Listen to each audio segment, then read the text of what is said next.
Ci siamo, ciao a tutti, benvenuti voi che siete qui. Iniziamo oggi con un Padre nostro, ok? Padre nostro che sei nei cieli, sia santificato il tuo nome, venga il tuo regno, sia fatta la tua volontà, come in cielo così in terra. Dacci oggi il nostro pane quotidiano e rimetti a noi i nostri debiti, come noi li rimettiamo ai nostri debitori. E non lasciarci cadere in tentazione, ma liberaci dal male. Così sia. Così sia. Grazie amici, benvenuti. Siamo un pochettino in ritardo oggi, ma eravamo con quella bella musica di Natale, quindi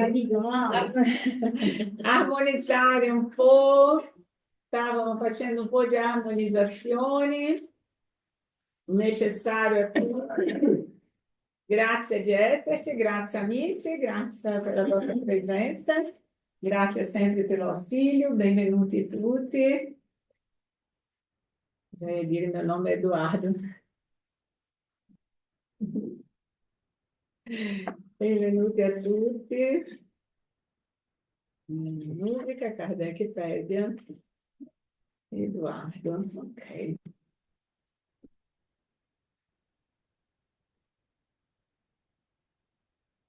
Vedete da casa? Ciao, riuscite a vedere la Kardec-pedia? Perfettamente, Si vede. Si vede? perfetto, sì, sì. Ok, amici, grazie. Noi siamo oggi lunedì 15 dicembre 2025, incredibile, siamo a 5 giorni dal Natale. Godetevi questo periodo, queste feste, non vi preoccupate tanto con la festa, ma con la rappresentazione vera di cos'è il Natale, no? Come stavo dicendo prima, è un periodo che è l'unico periodo che Maria di Nazareth riesce a scendere sulla terra per conta della energia delle persone che si salutano, che si sorridono, sono più amorevoli, sono più caritatevoli e non lasciatevi proprio prendere dalla nostalgia che ho sentito tante persone parlare su questa nostalgia. Tante persone anche hanno perso dei cari familiari in questo periodo di Natale e dicono, come un signore che ho già anche raccontato, un signore che era in banca, e io ho detto buon Natale, ma perché buon Natale? Ho detto wow, scusa, perché buon Natale? Per me non è un buon Natale.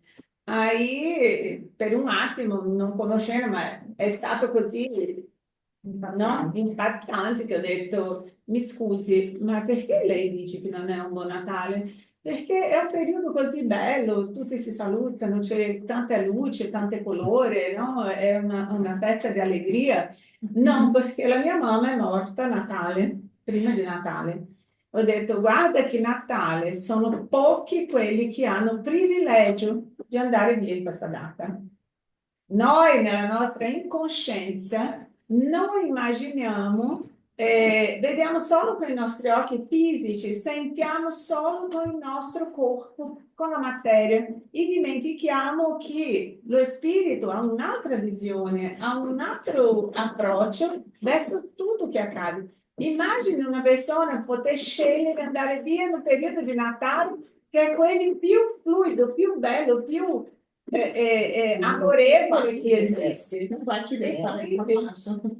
E quindi è un periodo così bello che tanti, come scegliamo noi, è una scelta che si fa e neanche tutti hanno questo privilegio. Io ho detto a lui, prima mi dispiace per la sua mamma, ma sono sicura che lei dispiace molto di più di vedere lei in questa situazione. Immagini se fosse lei, vedesse la tua mamma soffrire sulla terra, come ci saresti in cielo? Lui per un attimo è cambiato colore, mi guardava, ma questa è fuori di testa, no? Ah, io ho detto, pensa su questo, come lei sarebbe triste, immaginare che lei sarebbe triste qua. Quindi, se lei ama veramente la tua mamma, sii felice e continui a festeggiare il Natale ancora di più, ricordando i buoni momenti che avete vissuto insieme, perché questo fa la differenza. Per quelli che se ne vanno, quando io smetto di fare quello che facevo prima, è una tristezza o no? Se fossimo noi, vedere qualcuno che non festeggia più, che non fa più le cose che faceva prima, perché io non ci sono. No? È una cosa che noi non pensiamo e pensiamo fare un torto quelli che è andato via se noi festeggiamo. È giusto al contrario. Ah, non posso festeggiare perché devo rispettare la morte. Ma vediamo il lutto. Ma il lutto è una cosa che accade e passa. E noi è per questo che siamo qui a studiare e a cercare di capire cos'è la vita dello spirito, perché lo spirito continua, non rimane in questa non coscienza della vita dopo la vita, ok? Quindi è un periodo che dobbiamo proprio cercare di ricordare quelli che non ci sono più, ma non con la tristezza, ma con ringraziamento per il periodo che loro sono vissuti con noi, sono stati con noi e tutto ciò che ci hanno insegnato, l'allegria di stare insieme a loro. Perché comunque, quando hanno permesso, loro vengono a stare con noi in questo periodo. E lì si arrivano, siamo tutti tristi e dicono era meglio che non fosse venuto. No? Ricordiamoci di questo. Solo un esempio veloce. Mia mamma è disincarnata nel 10 dicembre del 2021, papà il 9 dicembre del 1974 e domani, se fossi vivo, era il suo compleanno.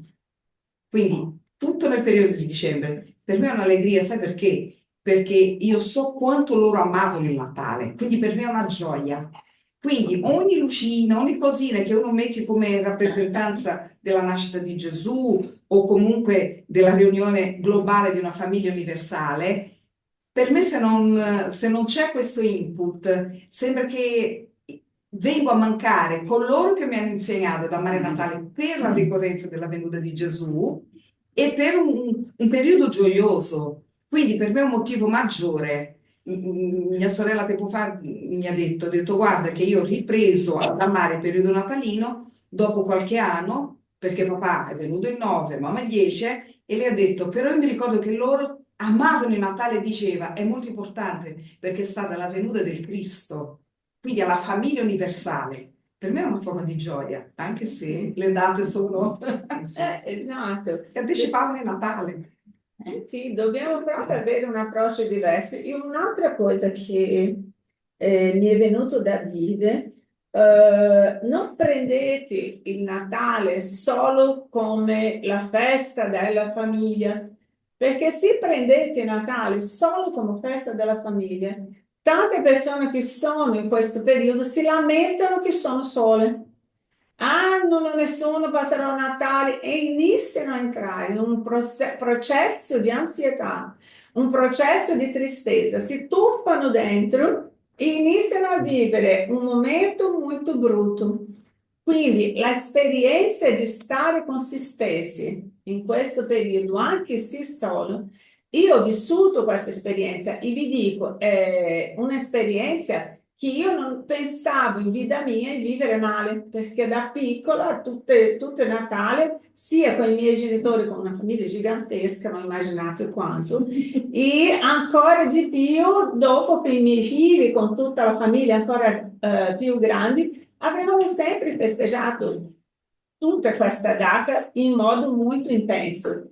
Quando mi sono separata, il primo Natale dei miei figli è stato con suo papà e quello non me l'aspettavo che il primo Natale fosse con papà perché la nonna non stava tanto bene, facevano Natale insieme. Io non ho voluto andare, ho detto no, io rimango qui con la quantità di familiari, amici che avevo, ho detto no, è un Natale che voglio stare con me. Ho vissuto un Natale, ho fatto la torta, ho fatto il tacchino, che è tradizionale, ho preparato la casa, ho comprato delle fiori, ho fatto la cena di Natale a me, io e Gesù. Ho fatto la cena di Natale a me. Dopo ero in pigiama, sempre la cena, ero in pigiama di Natale, rosso e di bianco. Mi sono messa dopo a guardare il film della vita di Gesù. Mi ricordo ancora, parlando con voi, che era sul divano, che guardavo lì prendendo la mia torta di cioccolato. Quindi ho vissuto tutti, il mio telefono, ho iniziato a chiamare le mie amiche che dicevano no, non stai da sola, sono venuta a bussare, sono venuta... Ho detto no, devi venire. Ho detto no, io sto bene, voglio stare da sola. Io ho vissuto un'esperienza che nessuno ha capito, tutti pensavano che ero fuori di testa o in depressione o qualche cosa La famiglia così. universale. E dicevo, come mai? Io sono in una serenità, in una tranquillità. E quello che posso dire a tutti coloro che già sono venuti da me a lamentarsi che questo periodo sono già tristissimi, già immaginando gente, io mi sono addormentata sul divano, il giorno dopo mi sono svegliata e ho detto, boh, è una notte, come tante altre. L'unica differenza è la nascita di Gesù, ma se io metto che Gesù a me è nato tutti i giorni, Gesù a me, non dobbiamo limitarsi a date, perché se ci limitiamo a date, noi passiamo a soffrire una data che in realtà data non esiste tutti i giorni. Il giorno della mia mamma, ma non sono con la mia mamma. Gente, il giorno della mamma è tutti i giorni.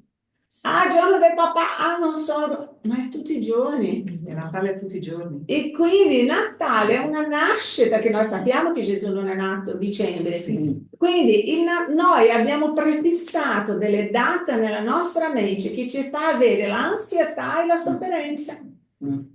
La tristezza. Quando io inizio a vedermi come un essere integrale, come un essere senza tempo, io passo a vivere tutto di una maniera più tranquilla. La conferenza di martedì scorsa che ha fatto l'Alessandro parla su questo, tempo e spazio. Tempo e spazio. Siamo noi che ci limitiamo dentro di una scatolina e passiamo a soffrire dentro di quella scatolina. Dobbiamo immaginare che io devo essere felice, indipendentemente che condizione ho in quel momento, dove sono, con chi sono, io devo cercare di dire, io sono felice con me in primo piano. E lì tutto attorno a noi inizia a avere una apertura, un cambiamento molto diverso di quelle scatoline che ci siamo messi dentro. È vero. O che ci hanno messo lì. Abbiamo anche Sì, ma infatti noi accettato. abbiamo la scelta, abbiamo Abbiamo trovato la anche porta, la accettato. strada ce l'abbiamo adesso noi. Molti altri ancora no, però ci hanno messo No. No, abbiamo detto di sì, abbiamo costruito insieme. Non ci hanno messo lì, abbiamo accettato noi entrare Sì, lì, anche abbiamo per ignoranza. permesso noi. Anche per una questione di ignoranza, non parlo solo del Natale, ma di tantissime In- cose. È quello che dico, non hanno messo l'altro. Tante volte abbiamo la comodità di accettare che sia l'altro a decidere cosa fare per noi. E questa comodità, mentre per noi è comodo e altro anche, va bene. Quando l'altro dice a me basta, non voglio più essere secondare quella persona, si ritira, cosa accade? Io continuo dentro di quella scatola senza sapere dove andare e cosa fare, perché ho lasciato che fosse sempre gli altri a decidere per me. E questo è molto grave. Pericolosissimo. Quando io smetto di decidere la mia vita per comodità, pensando che è un atto d'amore di un'altra persona verso di me, alto là. L'amore non è mantenere schiavo, l'amore è dare libertà. È molto diverso. E questa libertà, in qualsiasi senso, ah, voglio un bicchiere d'acqua, ah, prendo per te, ah, voglio so che, ah, faccio per te, ah, voglio... No, un attimo, lascia che io faccia. Se ho bisogno ci chiedo, ma lascia che faccia io una cosa. perché io devo sentire che io mi muovo, che io faccio, perché il giorno che quella persona non c'è più, Esatto. io non saprò come muovermi. Yeah. Per questo la scatolina sono io che scelgo stare dentro. Avete capito? E quando io inizio a capire queste cose, io smetto di soffrire. È ottimo essere servito? Sì, ma fino a un certo punto. Quando quel servire passa a essere una dipendenza, io non sto immaginando la sofferenza che io sto cavando per me stessa. Perché è una sofferenza dopo vedermi abituata ad andare con le stampelle, mi tolgo le stampelle, le mie gambe non funzionano. E questo è grave.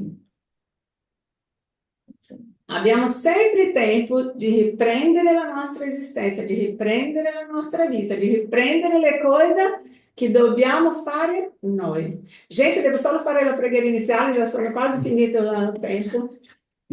Amico. Signor Gesù, Padre amato, ringraziamo per questo studio. Ringraziamo, Signore, tutti questi nostri amici incarnati e disincarnati che sono presenti oggi in questa casa. Ringraziamo tutti i consigli, tutte le opportunità che ci donano. Ringraziamo perché sappiamo che il nostro angelo guardiano ci intuisce, ci auxilia, è sempre presente, non ci lascia mai soli. Siamo noi con le nostre scelte che facciamo sì la nostra strada, ma dobbiamo capire che tante volte dobbiamo lasciare che loro ci guidino per poter fare la miglior scelta. Gesù sia con noi oggi e sempre, in questa data speciale, dove tante volte noi associamo alla tua nascita, ma che la tua nascita sia tutti i giorni nella nostra vita e che i tuoi insegnamenti che ci hai lasciato più di 2000 anni fa sia la luce che abbiamo tanto bisogno per illuminare non solo la nostra strada, ma di tanti quanti sono attorno a noi. Che sia l'alimento per la nostra anima che è così affamata del tuo amore e della tua comprensione. In questo momento siamo qui riuniti in tuo nome, in Maria di Nazareth, Madre di tutte le madri. Si prenda cura di ognuno di noi. Così sia. Bon, ritorno solo lunedì 15 dicembre 2025. Sono le 17:25, oggi è lunedì, il studio del Vangelo secondo lo Spiritismo, che è l'alimento per la nostra anima, per iniziare la settimana con quello che la spiritualità viene a darci come motto della settimana. Ok? Andiamo al nostro capitolo, che siamo nel capitolo 17 sempre. All'item 11, aver cura del corpo e dello spirito. Bravo. 17, siate perfetti, l'uomo da bene, siamo nel capitolo 17, siate perfetti, l'uomo da bene, abbiamo visto caratteri della perfezione, l'uomo da bene, parabola della semina, istruzione degli spiriti, il dovere, abbiamo visto, la virtù, abbiamo visto, il superiore e l'inferiore, l'uomo nel mondo. Adesso stiamo a aver cura del corpo e dello spirito. Siamo in questa parte qua. Sì, l'ultimo del capitolo. Ultimo. Guido? Scusa, c'ho una telefonata urgente, scusami, Caterina, scusami. Tranquillo. Ale, voglia leggere? Ah, sei raffreddato. Ok, non ho beccato neanche uno. Aspetta. Ciao a tutti, preferisco di no. Vedo, Ciao. mi sono ricordata che sei stessa voce. Lina? Riesci a leggere? Aspetta, mi sentite? Sì, Ah, adesso condivido. forte e chiaro. Sì, condivido. Aspetta, dov'è? Riesci a vedere la tela? Sì, vedo abbastanza, sì. Ok, grazie. Perfetto così. Aver cura del corpo e dello spirito. La perfezione morale consiste forse nel martirizzare il corpo?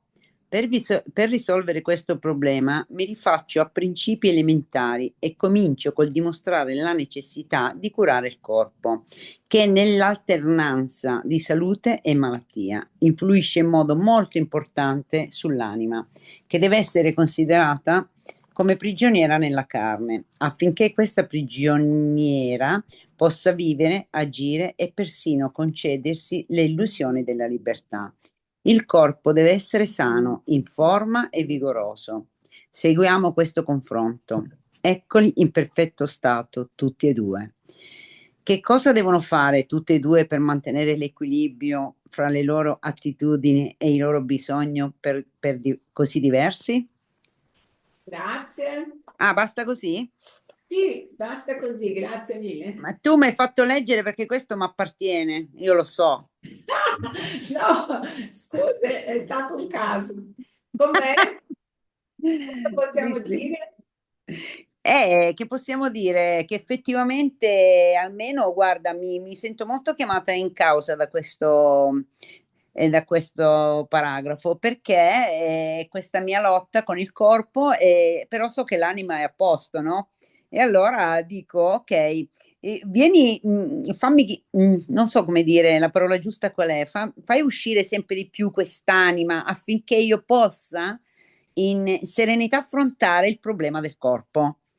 E questa, guarda, è proprio azzeccato, lo so, è perché è mia questa cosa qua, questo conflitto che c'è fra quello che sento dentro e quello che il mio corpo, insomma, ogni tanto mi concede, hai capito?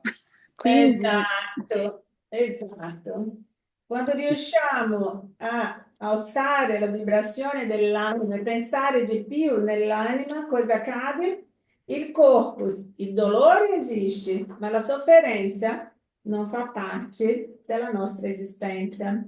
sì. E lì riusciamo a minimizzare un po' questa sofferenza. Tu ci sei, è lì. Io mi prenderò cura del mio spirito, tu lì puoi continuare, ma io vado avanti. E quella è la filosofia che io sto usando perché delle volte diventa difficile, non è, lo sai, Non è e così penso che scontato. molti lo sanno che è difficile, però delle volte dico, vabbè, mi abbraccio, ok, va bene, ok, andiamo avanti, vediamo chi ce l'ha più dura, perché se no effettivamente vai in dei meccanismi depressivi pesantissimi. E Esatto. allora, siccome mi amo, fondamentalmente mi amo, allora dico no, allora ok, mi preparo e via e affrontiamo, tante volte anche con una certa gioia. Perché se io sento il dolore so che sono viva, pensa alla mente quanto crea dei meccanismi, no? Anche di autodifesa, no? Perché se no diventa autosabotaggio. Esatto. Ricordiamoci che dopo questa esistenza, quello che abbiamo superato, quello che abbiamo sofferto, quello che abbiamo accettato, sappiamo che è la purificazione in questo mondo di prova e espiazione. Cosa accade? Tutto sta accadendo per pulirci completamente l'anima. E lì viene esattamente, ricordiamoci di Tiaguinho Minore, il suo dialogo con Gesù, no? Sì. Che lui era malato, è andato da Gesù, è uno dei suoi discepoli. Quando Gesù ha detto a tutti che dovevano prendere e andare a guarire, Tiaguinho è venuto da Gesù a chiedere: Gesù, come posso io andare a guarire le persone se sono io con questo difetto? Lui aveva un difetto fisico, aveva Filosofia. difficoltà a camminare.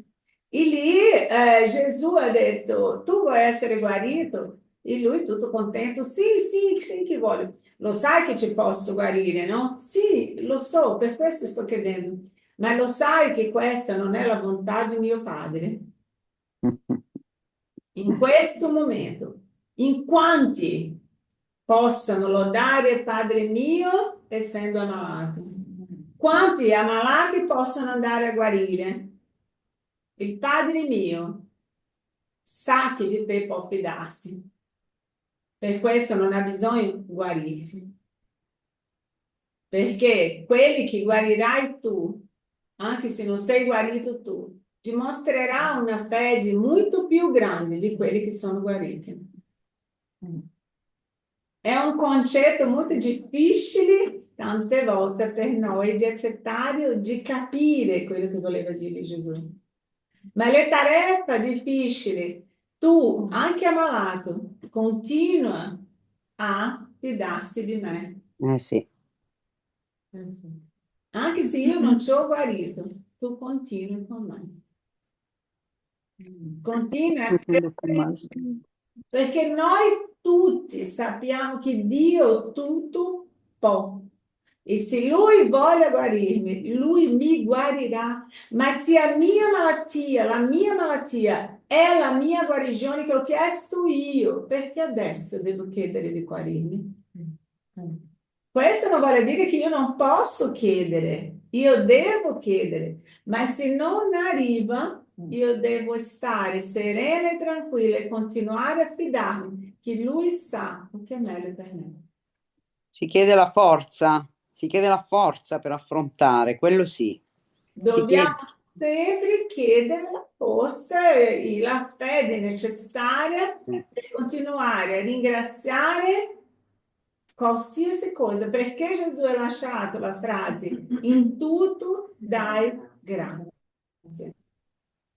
Poi la guarigione a volte, quando chiedi la guarigione su di te o su qualcuno, arriva un altro tipo di guarigione. Magari ti aspetti quella guarigione che hai mirato, e invece ti arriva che ti toglie dei limiti mentali, ti fa vedere ben altro, e ti dà la serenità, la gioia interiore, anche se questa cosa non l'hai superata, ecco. E poi magari si arriva anche, ecco, ma è diverso il cammino. È diverso. È diverso. Io ho visto anche la scena di Simone nella barca, se vi ricordate. Sì. Lui è l'unico che si fida di Gesù, che gli dice tu puoi, nonostante che era arrabbiato, che aveva questa rabbia, che aveva perso sua moglie e un bambino. Sì. Ecco, mi ha colpito tantissimo anche questa cosa, perché tante volte ci chiudiamo, no? Abbiamo una direzione, vediamo solo quello, e invece sperando, pregando e non solo, si allarga l'orizzonte, ecco, questo è quello che tante volte mi fa vedere. O che ci fa ammalare, grazie Lina, grazie Conce, o che ci fa ammalare di più, ma di più è l'ignoranza. Sì. È la ignoranza spirituale, è la ignoranza dei precetti veri della vita. Quando io smetto di fare, quando io inizio a ragionare, conosci la verità e la verità vi tornerà liberi. La esistenza della vita, la vita continua, la vita che ho avuto, la vita che ho oggi, la vita che avrò ancora, tutto questo fa parte di un progetto molto più grande di quelli che posso pensare io. E se io limito nella scatolina, come stavo dicendo prima, limito il mio pensiero, limito la mia vita, io passo a soffrire incondizionalmente. Passo a vivere la vittima che mi hanno buttato in quella scatolina e lì non lo so cosa fare per uscire. È lì la differenza. Adesso andiamo avanti qua. Chi può leggere? Guy? Leggi per favore. Ecco due sistemi, quello degli asceti che vogliono annullare il corpo e quello dei materialisti che vogliono annullare l'anima. Due violenze pressoché...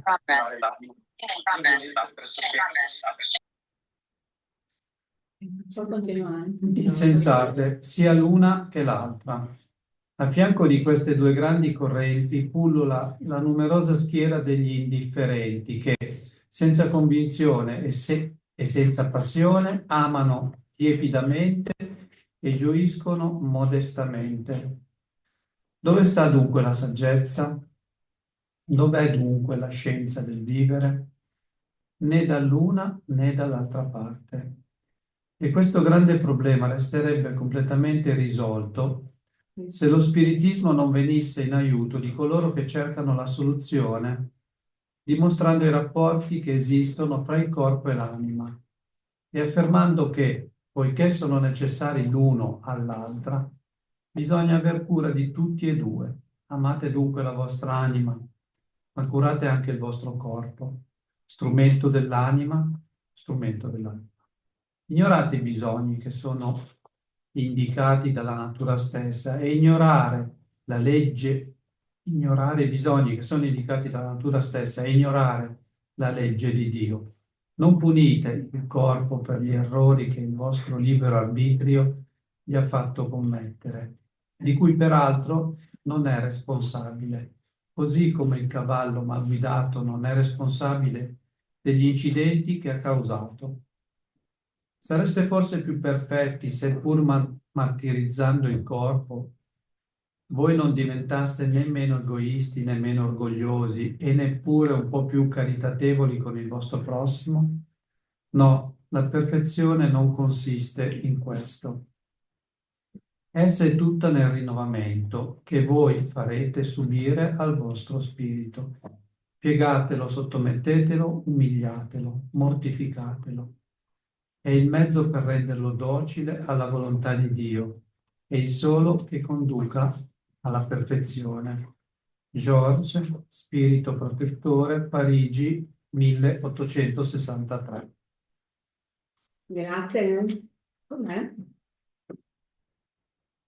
Io non so, io dico sempre, mi ricordo di una cosa che hai detto un po' di tempo fa e che mi è rimasta dentro, nel senso che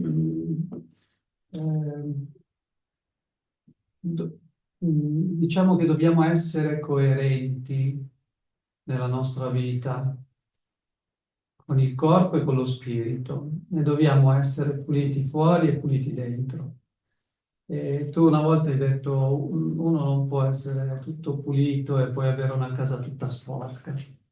E dobbiamo avere cura del nostro corpo e della nostra anima allo stesso modo, allo stesso tempo. E poi parlando della salute, io mi ricordo sempre una frase bella che dice: ognuno ha la salute che si sente. E ci sono malati che possono sentirsi bene e persone sane che possono stare male. Sì. Questo è vero. Grazie. Bellissimo. E in più c'è da dire una cosa che secondo me è importante, comunque il corpo è il tempio della nostra anima, quindi cioè, immaginiamoci questo tempio, se è un tempio che è mantenuto bene, tra virgolette, l'anima ci può abitare in modo giusto. Ecco, quindi noi dobbiamo sempre pensare a questo, cioè la protezione, diciamo, della nostra anima, il corpo. Quindi è ovvio che bisogna, insomma, un occhio di riguardo importante, senza diventare fanatici, perché fanatismo è sempre estremo, quindi non va bene, però è molto importante. È anche lo strumento per poter vivere su questa terra, quindi Esatto. Per fare l'esperienza. anche questo è presto. Infatti dobbiamo oltretutto essere coscienti che ci è stato prestato e dovremmo restituirlo, possibilmente mantenuto. Buona cognizione, bravo. No, dicevo, è importantissimo curare il corpo senza appunto diventarne schiavi, perché grazie alla materia che compone il nostro corpo, lo spirito e l'anima possono fare determinate cose. Per cui secondo me, raggiungere questo equilibrio, corpo sano, anima, spirito, cioè sarebbe il top, no? Esatto. Riusciremo un giorno. Certo. Dobbiamo solo provare sempre. Non possiamo mai arrendersi. Il problema è quando ci arrendiamo. Sì, Quando ci arrendiamo, lì è il problema. è vero. Perché è una cosa interessante, quando noi siamo malati, siamo con la febbre, stiamo male, qual è la prima cosa che tutti dicono? O che fanno? Sono a letto e non vogliono muoversi, non vogliono fare nulla. La prima cosa deve essere, devo fare una doccia. Devo entrare sotto la doccia. Devo andare sotto la doccia perché la febbre sotto la doccia con l'acqua fredda si abbassa. Dobbiamo andare lì perché non sto bene, non sto bene, il mio corpo non sta bene. Acqua sotto la doccia, che sia seduto per terra, che sia seduto in una panchina, ma che sia l'acqua pulita. Gente che passa 2-3 giorni raffreddato, ammalato, 2-3 giorni senza fare la doccia, senza cambiare le lenzuola. Gente, se io sono raffreddato, se io sono ammalato, se io sudo, io devo cambiare il lenzuolo. Devo cambiare il mio lenzuolo per stare in un posto pulito, le batterie, il malessere se ne va, la roupa che stavo, che ho dormito per la notte, se ero troppo raffreddata, prendo e butto via. E vedo che tanti si arrabbiano, no? Ho esempio che sono andato e ho detto, no, alzati, sei passato tutta la notte con la febbre, no, ma è giusto per questo sto male. Ho detto, adesso se non prendo una sciabatta e devo metterci fuori dal letto. Comunque è vero, Caterina. Perché questo... Parlo così, svettando. Quando sono malati, quando si è malati, no, non fate la doccia perché prendi freddo. No. Scusate. Perché ti ammali per stanchezza. Sì, no, prendi freddo, è meglio che non ti lavi, così invece bisogna lavarsi pulire. L'igiene deve essere triplicata proprio perché la nostra pelle è considerato il terzo rene, butta fuori tossine, quindi anche l'intimo e le lenzuola, assolutamente. Quello che ha detto Gaetano è importante. Questo è il paragrafo che dice: prendersi cura del corpo, prendersi cura dell'anima. Io alimento il mio corpo con tutto di bello, mangio bene, mi alimento con tutto ciò anche in eccesso perché posso, o quando anche se non posso, tutto che c'è lo mangio. E quindi il mio corpo alimento, bene o male, ma lo alimento. E anche con le cose che eccesso, no? Diciamo così. E visto il mio corpo, chiedo le cose carine o compro le cose per vestire il corpo. E l'anima? Qual alimento che ho dato alla mia anima? Quando è che ho fatto una preghiera? Quando è che ho messo una musica che a me facesse cambiare l'armonia del mio spirito? Che tipo di lettura? Che tipo di... Sei vermelha come un peperone. Sto vendo che sta esplodendo. Come si dice? Visto il mio corpo, e quando è che io vesto la mia anima, un film che vedo, il programma che guardo, tutto questo è un alimento che do. E cosa sta accadendo oggi? Se io non alimento mia alma, scegliendo io cosa dare alla mia anima, io vado ad ascoltare le musiche che l'altro mettono, il programma che l'altro, quando accendo la TV, vogliono buttare su di me. Io lascio che il mio spirito mangi tutto quello che non ho scelto io. Esatto. E dopo sto male, ma non posso incolpare le altre perché sono stata io a aprire la porta del mio alimento. E quindi la mia anima inizia a stare disturbata, a stare male, a stare con un problema che tante volte dico da dove proviene? Da mia incauta, perché io sono stata incauta. Non ho guardato, non ho prestato attenzione a quello che dovevo fare. La mancanza di vigilanza. E la mancanza di vigilanza oggi è molto grave perché la Terra sta in un processo di simbiosi del mondo più alto con un mondo inferiore, perché tutto che è del mondo inferiore deve venire sopra per passare. Ok, potete anche passare, ma non dovete rimanere qui. Vai, passa, faccio strada, accendo la luce, ma non dovete stare con me e influenzare la mia vita. E quello che sta accadendo è che quelli che sono incauti stanno lasciandosi trascinare da questa energia. La media oggi fa tutto questo, purtroppo. Ma non devo incolpare la media, sono io che accendo la televisione. No, assolutamente. Ossia, La produzione e poi tu come col carrello metti dentro. sì, io non posso, la coscienza che ti dà lo spiritismo è questa. La scienza dello spirito viene a insegnarti a dirti cosa. Io ci sto dicendo che noi siamo spiriti, la vita in spirito continua, gli spiriti sono incarnati e disincarnati dello stesso modo e quindi non posso io cercare delle scuse per non stare bene.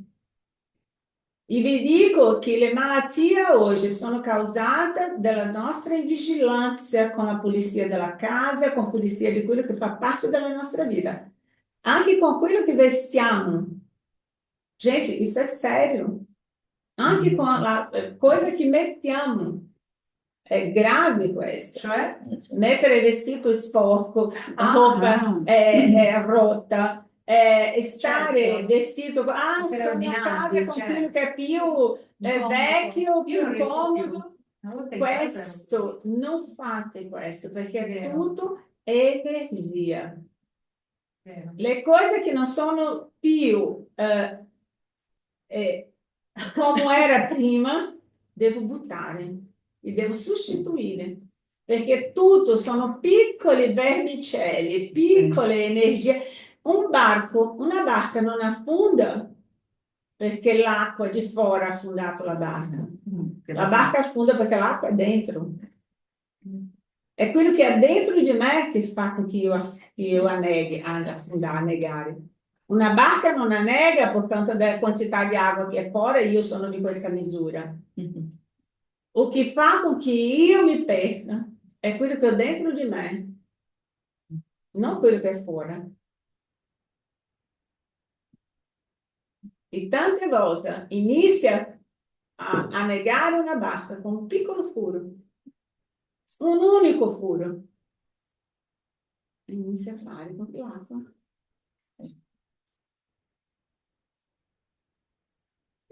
Molti anni fa ci fu, che tutto il mondo ha parlato, ci fu un disastro in Brasile con una ripresa, quella là che trattiene l'acqua, ok? La diga, scusa, con una diga.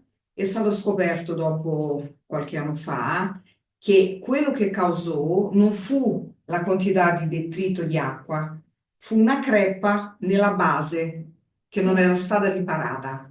Quindi basta pochissimo. Certo. Che poi apre tutto e succede il disastro. È la stessa cosa che dice Caterina, è come andare al supermercato e riempire il carrello di tutto ciò che sai che fa male, di non selezionare l'alimento buono, che ci sta anche ogni tanto un pacchetto di patatine, ma non è che tu metterai solo patatine, solo vino, Coca-Cola e tutte quelle altre cose. È la stessa cosa quello che sta dicendo Caterina, portando nel quotidiano nostro e riempire il nostro carrello, che è il cuore, di ciò che non serve. Sai cosa? Manca la consapevolezza, perché la nostra vita quotidiana è fatta di tutte queste cose, cioè la pubblicità, i giornali ti martellano, no? E io alle volte dico, ma io ringrazio il Signore perché mi ritrovo naturalmente, poi da che vi conosco ancora di più, a selezionare, non so, il cibo. Quando poi parli con le persone, ma l'hanno detto in TV, se l'hanno detto in TV è perché è sacrosanto, lecito. Cioè, tu hai un bel dire, guarda, io controllo tutti gli ingredienti, lui ha persino un'app che va a capire se questo prodotto è veramente buono oppure no, no?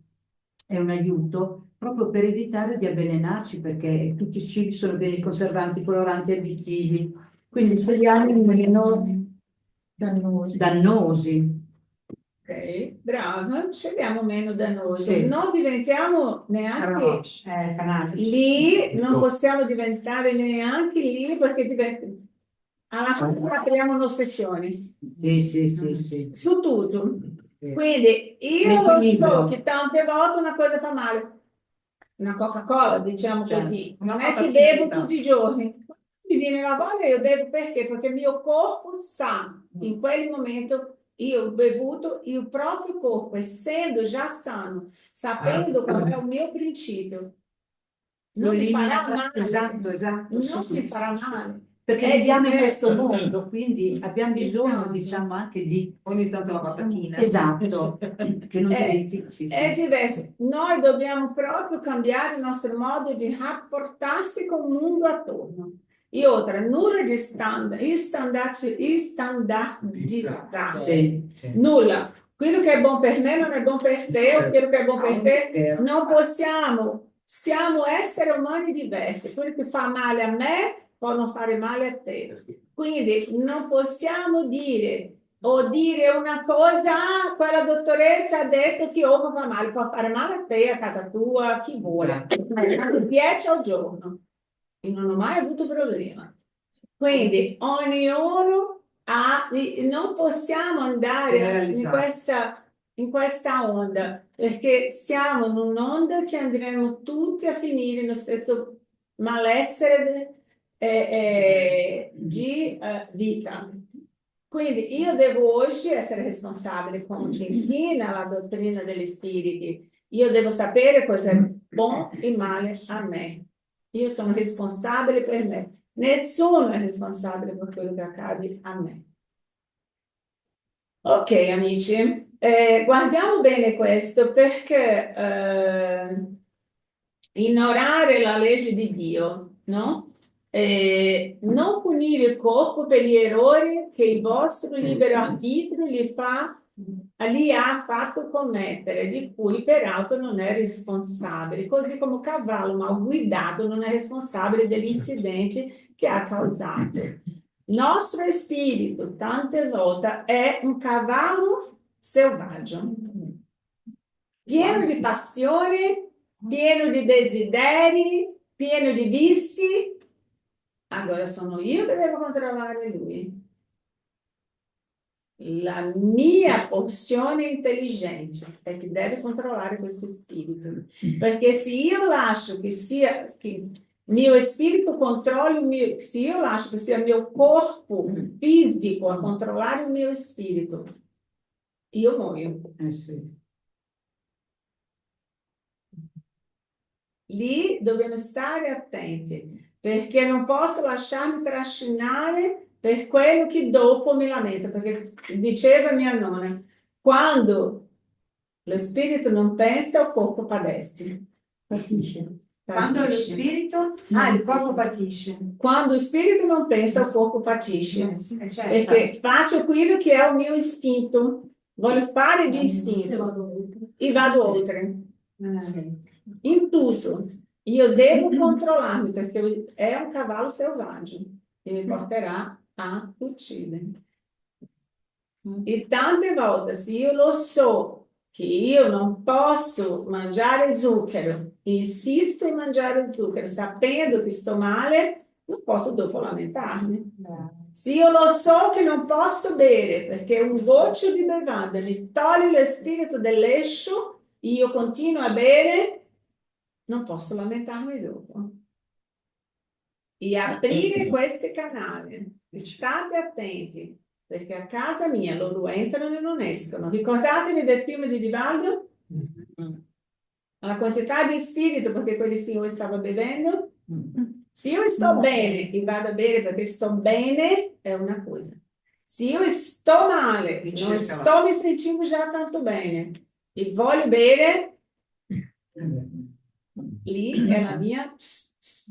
Perché? Perché quegli spiriti rimarranno con me, mi disturberanno e cercheranno grana per la mia vita. Portiera aperta, fa uscire i cavalli e entrare altre bestie che non sai che siano. Sì, e quindi tutto è una questione di ragionamento. E principalmente manteniamo lo spirito, il corpo, tutto che è attorno a noi, sempre in ordine pulito. perché questo è molto importante. Diverse persone che ho accompagnato che stavano con un processo di malattia gravi, inclusive la mia madre, posso dire, che non vado a toccare la vita di nessuno, ma sono esempio che voglio fare perché mia madre è entrata in un processo di ossessione gravissimo, che a un certo punto lei è una donna che tutto, io ho imparato a fare pulizia da lei perché io e mia sorella dovevamo aiutare, con 7 figli. C'era la signora di servizio, c'era la signora che cucinava, c'era la signora che veniva a prendere la roba da lavare, ma noi eravamo obbligati a aiutare in casa. E quindi la polizia era con me. E lei passava un dito per sapere, io per andare in spiaggia volevo fare tutto di corsa, veniva lei, torna, fa tutto nuovamente. La mia. E quindi ho imparato a fare ben fatto per non dover ripetere. E lì mia mamma a un certo punto, che non è tanto anziana, ha iniziato ad avere questa ossessione grave e vestirsi con vestiti sporchi, con roupa qualche volta senza scusturata, scucita. E la casa, mio fratello è andato da lei e ha detto: scusa, la mamma ha un problema, io non vado più lì perché la sua casa fa schifo, è una casa immonda, sporca, che io lì non vado più.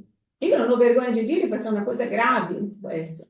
Ho detto sì, è grave, perché è una che è sempre stata estremamente metodica con tutto e lei è diventata proprio ossessionata, è stato un processo molto difficile e anche con tutti che erano attorno a lei. Ho detto devo andare lì. Sono partita, sono andata lì, sono arrivata, ho detto quello che ho visto veramente mi ha proprio fatto molto male. Ho detto di oggi in poi metterò questa casa giù e la riformo intera. Non c'è neanche come pulire l'energia da casa se non butto la casa giù. Devo cambiare tutto, piso, pareti, perché neanche passando, no? Ho detto abita da sola, ho detto, non c'è condizione di casa di questa. Ah, è stato immagini entrare in un brau e avere lei tutti i giorni che voleva picchiarmi perché io stavo a casa sua. Io ho detto di qui non esco. Ho passato tutto il mese di febbraio. Guarda. Ho passato tutto il mese di febbraio. Ho detto non posso andare via senza sistemare questo brau. Ero dentro di quella casa e lei ha detto io di qua non esco, tu non tocchi una parete. Io falei ah no? Ok, continui qua dentro. Ho messo le gente dentro di casa che è permesso a Dio, ma ho detto sono dentro di un brano con tutti gli spiriti che erano dentro di quella casa, non avete nozione. Gli uomini entravano per lavorare, si ammalavano, faceva male, andavano via. Entravano, si ammalavano, andavano via. Ho detto io ci sono, non posso ammalarmi io. Il Vangelo. Ho continuato, ho contrattato un altro, pagato il doppio, ho detto vai a mettere giù queste pareti. E lei che era lì, seduta in mezzo. No? Si vedeva che non era una cosa Non era. Dopo un mese io lì dentro sono riuscita a trascinarla perché ho messo i 2 bagni senza funzionare. La cucina giù, non c'era come, lei ha messo il fornello dentro della camera, ha iniziato a cucinare dentro della camera. Ho detto, ma non può cucinare dentro della camera se non c'è acqua, per vedere un grado di malattia. E lì ho detto, Signore, ero in ginocchio, dormivo lì, meio un caos, ma ho detto, devo pulire questo. Alla fine ho detto, taglia la luce, così non c'è come rimanere qua. Già che lei ha trovato soluzione per tutto, adesso tagliamo la luce. Quando abbiamo tolto la corrente, e dopo 2 settimane dopo di Evangelio, di preghiera, sono riuscita a portare lei via. E lì hanno pulito la casa, hanno fatto la sistemazione e ho detto no. Quando è finito tutto, io dormivo con lei a un altro picato, in un alloggio, e lì ero tutta notte, lei era svegliata e io facendo passi. Quindi, sono stata 1 mese e mezzo, 40 giorni, come Gesù nel deserto. E questi 40 giorni, quando sono andata via, lei era un'altra persona. Ha buttato via tutti i suoi vestiti che erano così, più o meno. Ha ristrutturato tutto, buttato tutto via, tutto che era rovinato dentro di casa, buttato via, ho messo tutto nuovo. Ho contrattato una signora di servizio per andare una volta alla settimana. Aí lei, no, non voglio nessuno, faccio io. No. O accetti la signora o vai tu a vivere in un altro posto, mi dispiace. Ma qui non viveva. Ed era un'ossessione. Ossessione. Ma com'è possibile un cambiamento così? Essendo da sola, ha iniziato a creare dei pensieri, delle tristezze, delle cose, di autopunirsi, e quelli autopunirsi ha portato lei a avere questo stato. Tanto che dopo tutto questo è un'altra persona. Io sono uscita di là, ero distrutta. Per fortuna avevo Givaldo, che era chi mi sosteneva. Forza, continui. Andavo da lui, tornavo. Continui, forza, non desista, non mollare. Respiravo, non mollare. Ero bravo. E adesso, Caterina? Completamente, non prendeva neanche aereo, dopo 40 anni non viaggiava aereo, è venuta a Europa, è venuta a trovare mio fratello, è venuta al mio matrimonio, ossia è diventata nuovamente un'altra persona. Questo per dire, tante volte abbiamo l'esperienza che entriamo in determinati ambienti, che le persone sono ammalate, e quando facciamo quella pulizia, Pensa. tutto cambia. E tante volte lo spirito arriva e dice, deve andare a casa di quella persona. Io dico, ma cosa dirò? Nulla, deve andare lì. Ci pensiamo con una parte. Deve andare lì. Aí vedo, sono spirito di luce? No. Siamo quegli spiriti a quale abbiamo affinità e conosciamo l'umbrale, perché gli spiriti di luce non riescono ad andare nell'umbrale se non con l'energia più densa. E è lì che confondiamo tante volte pensando, è spirito di luce, pronto, è il primo passo per cadere in ossessione. Mamma mia. No, Com'è sottile dobbiamo essere coscienti di che noi siamo qui, gente, per lavorare. Ma se io non lavoro per me stessa, e tante volte questa pulizia a casa è necessaria. Se io ho la casa che non apro per entrare sole, se il mio armadio la roupa non lavo, non mantengo pulito, non mantengo tutto sistemato, non metto luce nella mia casa sono io, dove vado porterò quel peso con me. Posso andare in qualsiasi centro spirita, faccio passi, tomo banho, sono tutta bella, quando torno mi tuffo novamente nel fango. già. Quello che Gaetano ha ricordato è stato bello perché questo paragrafo è giustamente questo. Liberiamo la nostra anima in tutti i sensi. Tutto che non va bene, devo risolvere un problema, risolvo immediatamente. Devo andare a risolvere cose che non voglio toccare perché è cosa di passato, devo sistemare cantina, o devo toccare delle cose che devo fare adesso. Se io voglio pulire le mie cellule, io devo fare questo adesso. Non devo aspettare più.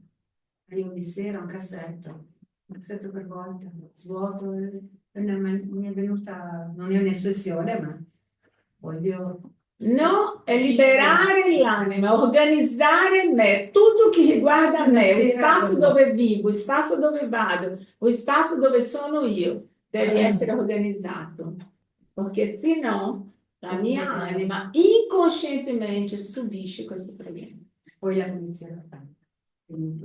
E questo oggi è molto importante perché oggi abbiamo nella terra tanti umbrali nelle case. Entri nelle case e percepisci l'umbrale e la propria persona che è dentro non riesce a capire. Quindi spaziamo tutto perché fa parte della nostra energia. Ok? Scusatemi. Ne ho l'esempio migliore.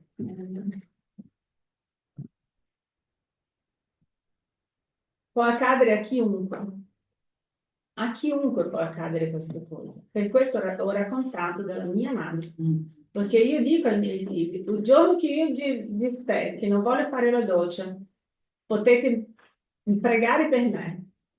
Potete mandarmi a qualsiasi posto a fare tutto tipo di impegno spirituale, perché io sarò con problemi. Per favore, accorgetevi di questo. Loro mi guardano. Già lo so che sei strana, ma almeno ho lasciato scritto. È serio. Anche perché fare la doccia vuol dire lavare la pelle dalla sporcizia, ma lavare anche queste entità che si attaccano, pulire la casa e pulire le entità, anche vero? Pregate per me, Sì. mettetemi sotto la doccia, perché lì è quello qui dobbiamo tante volte fare.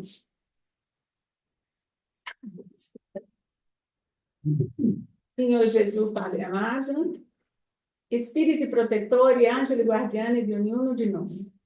È con allegria nel cuore, con la gioia che riceviamo tutti voi in questo periodo di Natale, che possiamo pulire la nostra anima, la nostra casa, che possiamo aprire i nostri cassetti dei ricordi belli, togliere la tristezza e tutto ciò che accumula in noi come tristezza, che possiamo sì liberare il nostro cuore, liberare l'allegria e la strada di luce, perché possiamo unire un mondo spirituale con un mondo terreno, ma è un mondo spirituale della gioia, dei buoni ricordi, di tutto ciò che ci ha fatto felici un giorno, che possiamo perdonare tutti coloro che per qualche motivo non ci hanno amato, ci hanno abbandonato, non ci hanno capito, o che noi tante volte non abbiamo accettato capire neanche noi.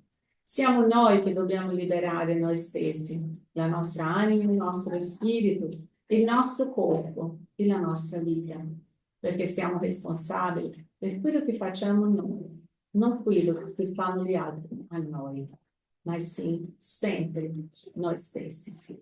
Grazie Gesù, grazie Spiriti protettori e angeli guardiani.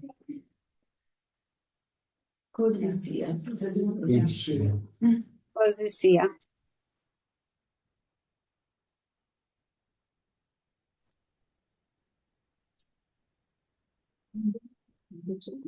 Sono 18:09.